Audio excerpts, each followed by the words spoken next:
وَلِيُمَحِّصَ اللَّهُ الَّذِينَ آمَنُوا وَيَمْحَقَ الْكَافِرِينَ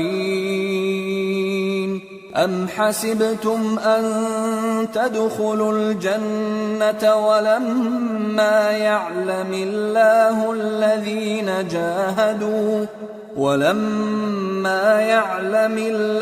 الَّذِينَ جَاهَدُوا مِنكُمْ وَيَعْلَمَ الصَّابِرِينَ وَلَقَدْ كُنتُمْ تَمَنَّوْنَ الْمَوْتَ مِن قَبْلِ أَن تَلْقَوْهُ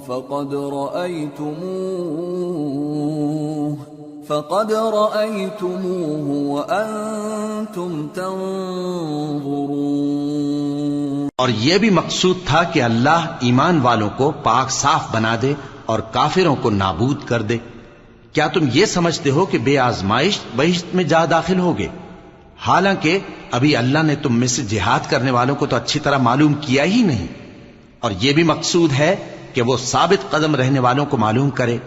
और तुम मौत शहादत के आने से पहले उसकी तमन्ना किया करते थे, सो तुमने उसको आंखों से देख लिया।